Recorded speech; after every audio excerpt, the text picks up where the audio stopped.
आपको पते की बात बताएं, आपको जान के आश्चर्य होगा। देवी देवताओं की हालत बद से बदतर है इस कलयुग में। राक्षस देवता के विरुद्ध बहुत ताकतवर, दानव, दैत्य, राक्षस, भूत प्रेत, ये सब ज्यादा प्रभावी हैं। और इसीलिए पूरे विश्व में परिवार पे संकट बहुत बड़ा है। सभी के परिवार में परिवार टूट गए हैं, परिवार बिखर गए हैं।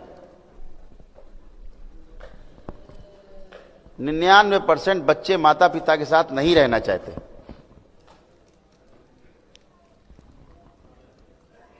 आज से 40 साल 50 साल पहले था कि बच्चे बगैर माता पिता के रह ही नहीं सकते थे। आज ठीक उल्टा हो गया। देवी देवताओं की हालत तो बिल्कुल पंचर हो गई है, एकदम पंचर। इसलिए जहां पर शिव और शक्ति एक साथ नहीं है, वहां आप कभी भी स्वस्थ नहीं हो सकते, ना शारीरिक ना मानसिक। शारीरिक रूप से और मानसिक रूप से पूरी तरह स्वस्थ होने के लिए भगवान भोलेनाथ यानी देवों के देव महादेव और मां की कृपा एक साथ होनी आवश्यक। नहीं, देवी देवताओं की हालत तो मनुष्यों से ज्यादा बुरी हो गई। देवी देवता मनुष्य से ऊपर की योनि है, लेकिन मनुष्य से आगे की योनि नहीं है। ऊपर की इस सेंस में है कि आपसे कर्म उनके श्रेष्ठ हैं। आप मूर्छा में जी रहे हैं, वो होश में है। जो काम आप बेहोशी में कर रहे हैं, मतलब आप सक्रिय तो हैं लेकिन मूर्छित है। काम कर जाने के बाद जब परिणाम आता तब होश आता है, अरे यार ये हम गलत कर गए। देवी देवता क्या है कि केवल होश में है, सक्रिय वो भी है लेकिन मूर्छित नहीं है। तो आपसे ऊपर की तो योनि है, लेकिन मनुष्य से आगे की योनि नहीं है, क्योंकि देवी देवताओं को ही पूरा होने के लिए वापस मनुष्य योनि में जन्म लेना पड़ता है। फिर मनुष्य योनि में आकर के अपने मोक्ष के लिए स्वयं प्रयास करना होता है, अपनी मुक्ति के लिए स्वयं प्रयास करना होता है ध्यान साधना के द्वारा। जब वो इनलाइटेंड हो जाता है, समाधि को प्राप्त हो जाता है, आगे जाता है, ज्ञान को उपलब्ध होता है और आगे जाता है।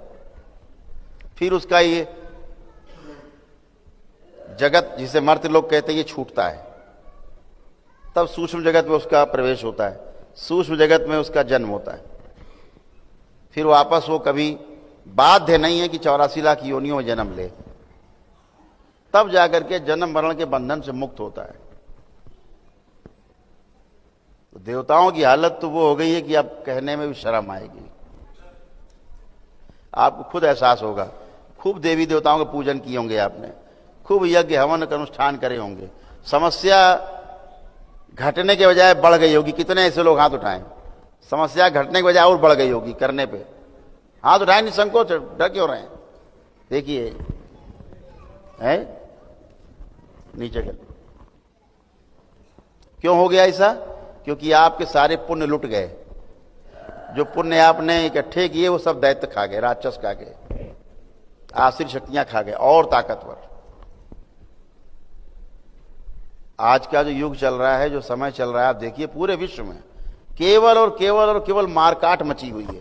छीना झपटी, मार काट, लूट पाट के अलावा कुछ नहीं हो रहा पूरी दुनिया में।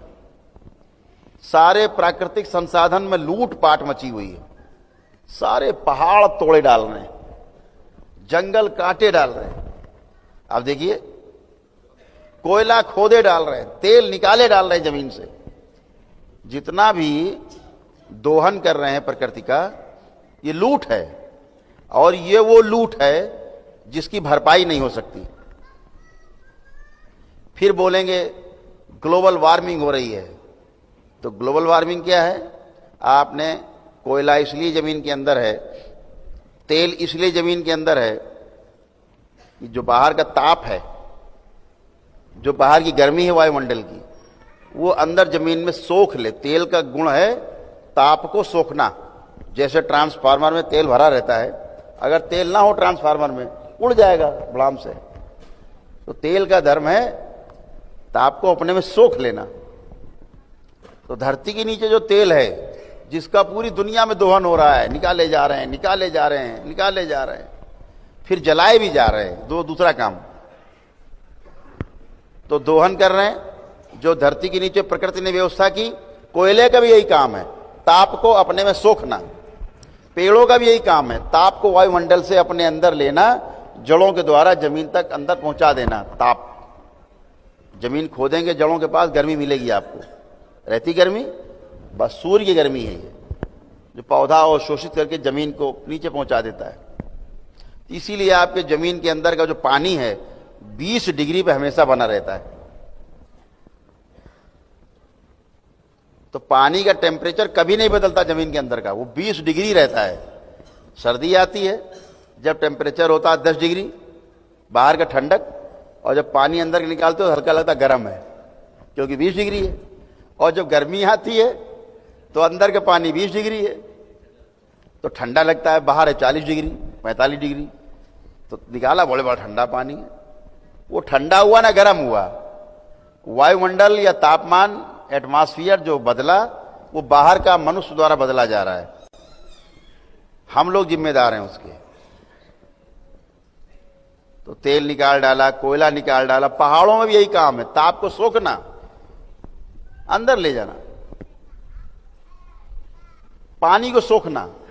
फिर मौसम में, पूरे मौसम में, बरसात के बाद भी झरने बहते रहते हैं, नदियां बहती रहती हैं। फिर भी बरसात नहीं हो रही, नदियां फिर भी बह रही हैं। क्यों? पहाड़ों ने पानी अवशोषित किया है, फिर तापमान के अनुसार पानी को उत्सर्जित कर रही है। बॉक्साइड होता है, एक तत्व होता है, एक धातु होती है, उसको बोलते हैं बॉक्साइड, जिससे हिंडालियम वगैरह वह सब बनता है। उस धातु का धर्म है जल को सोखना, गर्मी पाकर धीरे धीरे धीरे उसको उत्सर्जित करना, जल को बाहर निकालना पहाड़ों से। हम जाते थे जब अमरकंटक, तो वहां मैंने देखा चेक डैम बन रहे थे। तो हमने कहा भाई ये क्यों बन रहे, पहाड़ों में चेक डैम की क्या जरूरत, यहां तो ऐसे ही पानी रहता है, झरने बहते रहते हैं। कहे नहीं साहब अब झरने सूख गए हैं। तो वाकई में झरने सूखे हैं, 90% अमरकंटक के झरने सूख चुके हैं। जहां 24 घंटे झरझर झरझर झरझर पानी बहता रहता था। क्यों सूख गए पता है? आदमी की व्यवस्था समझ लो। हम लोग क्या करते हैं, एक धातु है बॉक्साइड, जो जल को सोखने का धर्म है उसका, वो वहां बहुत है। हमारे पूर्वजों ने, हमारे ऋषि मुनियों ने अपने अनुसंधान में ये पाया कि एल्युमिनियम नाम की धातु को अपने भोजन में, खाना पकाने आदि में, पानी तक रखने आदि में प्रयोग नहीं करना है। तो हमारे यहाँ आपने देखा होगा अपने सनातन धर्म में, हिंदुओं में खास तौर से, कि एल्युमिनियम के बर्तन प्रयोग करने का रिवाज बिल्कुल नहीं है। नहीं है। कांसे का, फूल का, तांबे का, पीतल का, है ना। अब आधुनिक युग में स्टील प्रयोग करते हैं, नहीं चांदी के, सोने के बर्तन, जैसे जिसकी हैसियत थी। लेकिन एल्युमिनियम का बर्तन कभी भी नहीं होता था। एल्युमिनियम का बर्तन केवल एक जगह प्रयोग किया जाता था, वो जेल में। कैदियों की उम्र कम हो जाए, कैदी बीमार रहें, रोगी बने रहें, ज्यादा पौष्टिक ना हो, भोजन खूब करें, लेकिन पौष्टिक शरीर ना रहे, पौष्टिकता ना मिले शरीर को, बीमार बने रहें कैदी, रोगी। तो एल्युमिनियम के भोजन में खाना पकाने से, ऐसा साइंस भी कहती है कि 97%, 98%, 97 से 98% जो हमारे पौष्टिक तत्व हैं वो नष्ट हो जाते हैं, 2 ही 3% बचते हैं। और ऐसा बर्तन जिसमें कोई पौष्टिक तत्व एक भी नष्ट नहीं होता है, वो है मिट्टी के बर्तन।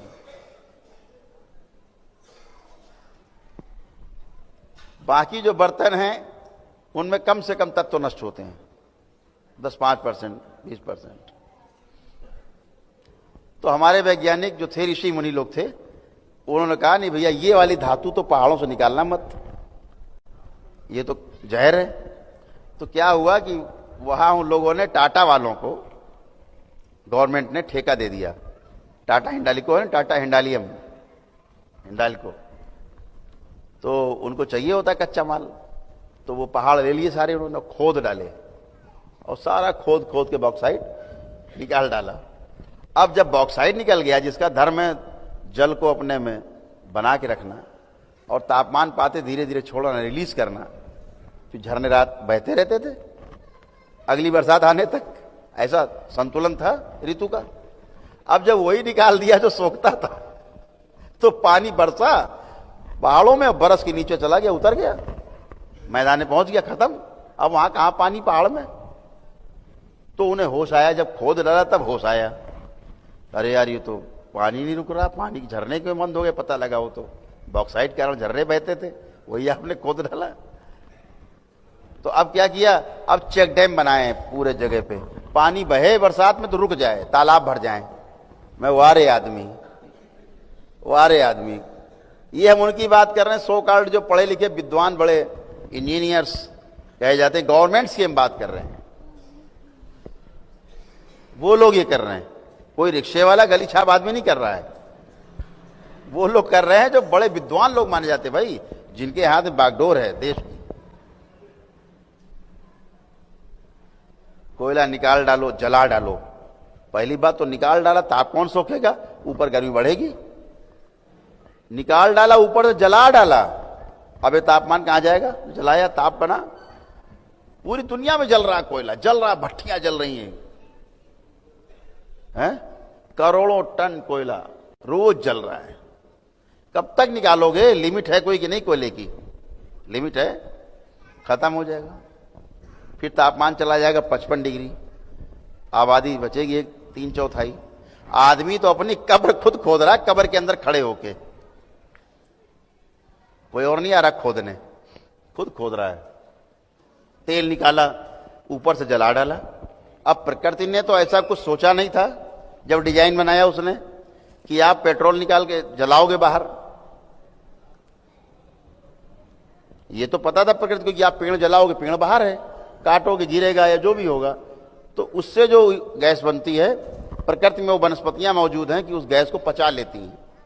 लेकिन अगर आप तेल जला रहे हो नीचे से ऊपर ला करके, उसमें से जो गैस बन रही है उसको सोखने का, डीजल पेट्रोल का धुआं सोखने का कोई वनस्पति नहीं है बाहर, तो कहां जाएगा ये। ताप है, प्रदूषण बढ़ेगा, गर्मी बढ़ेगी। फिर बोलेंगे साहब ग्लोबल वार्मिंग हो रही, बड़ी मीटिंगें होंगी, बड़े बड़े वैज्ञानिक बैठेंगे, बड़ी ऊंची ऊंची बातें होंगी, साहब ग्लोबल वार्मिंग रोकनी है, धरती बचाओ, एकदम बड़ा भारी पोस्टर बना के गली गली घूम रहे हैं, धरती बचाओ, और धरती खोदे डाल रहे हैं, खुद ही खोदे डाल रहे हैं, और बैनर बड़ा लंबा लेके घूम रहे हैं, धरती बचाओ, धरती बचाओ। अरे यार, बच्चे की गर्दन पे लात रख के बैठे हो, बच्चे को बचाओ, बच्चे को बचाओ, बच्चा खुद ही लात मार के दबा दे रहे गर्दन। वारे वैज्ञानिक, वारे आदमी, आत्महत्या कर रहा आदमी, आत्महत्या कर रहा है। पूरे दुनिया के सारे राष्ट्राध्यक्ष साल में एक बार बैठते हैं, ग्लोबल वार्मिंग पे बड़ी मीटिंग होती है, सारे प्रधानमंत्री राष्ट्रपति इकट्ठा होते हैं एक जगह। क्यों हो रहे हैं साहब, ग्लोबल वार्मिंग रोकनी है, बहुत बढ़ रही पूरे दुनिया में, तापमान बढ़ रहा है। अच्छा साहब, 3 दिन मीटिंग चलती है, ईटिंग मीटिंग और चीटिंग करके, और फिर वापस घर। बचाना है, बचाना है, लेकिन इनके पिताजी भी, इनकी हैसियत नहीं वैज्ञानिकों की, ये जानते हैं कि कोयला जलाने से हो रहा है, पेड़ काटने से हो रहा है, तेल निकाल के धरती से बाहर जलाने से हो रहा है, हमारे द्वारा तमाम एटम बम वगैरह सब बना के पारमाणविक जो भट्टियां जल रही हैं उनके कारण ताप हो रहा है, हम जो एटम बम बना चुके हैं उनका समझौते करके नष्ट करते हैं, उसके कारण वार्मिंग हो रही है। सब जानते हुए भी इनकी हैसियत नहीं है कि ये इस काम को रोक सके। जिस दिन ये इस काम को रोक देंगे, पूरी दुनिया की ट्रेनें खड़ी हो जाएंगी, बसें खड़ी हो जाएंगी, गाड़ियां खड़ी हो जाएंगी। हैसियत नहीं है, फंस गए हैं।